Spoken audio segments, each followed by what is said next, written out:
Hey YouTubers, this is Robb. Good morning. This week we're going to conjure up a do-it-yourself folding multi-fuel emergency hurricane camping stove made from an old automobile license plate. Let me tell you, I'm pretty happy. I haven't seen anybody else make this before. That always makes me happy when I do something I haven't seen anybody else do on YouTube or Google. And I also haven't come up with anything really that was this easy to make or worked as well as this in a long time. It came out great. Now in this video, I cooked with it using alcohol, but you can also use the stove with other fuels such as scrap wood or twigs or charcoal or even tea candles. I think this little stove would make the perfect emergency hurricane stove for the home. And since it's so small and easy to take apart and fold flat, you could also use it for camping or even backpacking. Now let me show you how I made it. Now before cutting the auto tag, I didn't know if it worked, so I made a simple model out of cardboard to see if it worked, and it looked great. So I went ahead and then I got an old tag from the great state of Texas. And if you don't have one laying around, you can actually get them for $1 or $2 on eBay. The auto tags are usually exactly 12 inches by 6 inches wide. I used my old Rockwell Blade Runner to cut the tag into 4 3-inch wide strips. But you could just easily, if you don't have a blade runner, just use a jigsaw or even hacksaw. The license plates are real thin and they're just a pleasure to work with. By the way, if you've never seen Rockwell Blade Runner, they make great tools for the apartment craftsperson or hobbyist. But they're really not as handy as a bandsaw or a table saw. But a Blade Runner, it's very quiet, safe, takes up very little space in an apartment workshop, and I think it's real handy for small projects like I do here in my apartment.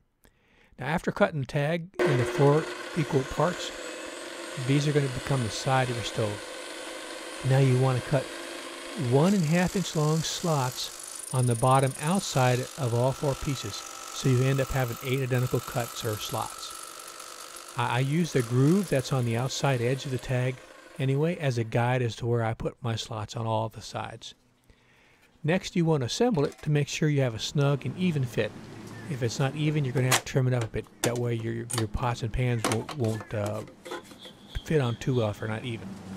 And don't worry now at this point if it's not too stable, because it's going to be a little bit unstable until we put a bottom in it, which we're going to make from hardware cloth. Now you want to make about 3 8-inch cuts in the bottom of the sides and use pliers to bend the metal inwards. You're going to form a little interior lip or edge. Now this edge is going to support, it's going to do 2 things. It's going to support the hardware cloth bottom that you're going to make next, but also that slot is going to allow air to come in from the bottom and feed the fire. Make it a lot more efficient.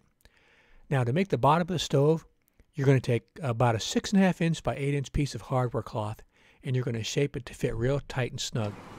This is the bottom, and it's going to stabilize your stove since it's going to be, since it's raised up a little bit by the support edges. It's also going to allow the fuel to burn much more efficiently since it won't be resting on the bottom.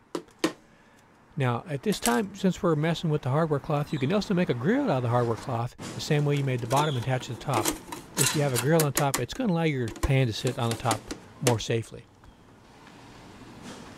Now, you want to cut a door in the front side. Just when you're done, drill 2 little holes in the door and in the stove, and use the thin wire to line up the holes and make door hinges with the wire. Nothing fancy, real simple.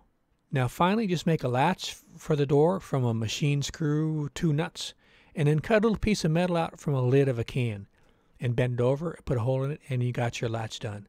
So now you're all done, guys. That's about it. It's real quick to make, simple to make. I hope you give this stove a try. I was real surprised how well it worked and how easy it was to make.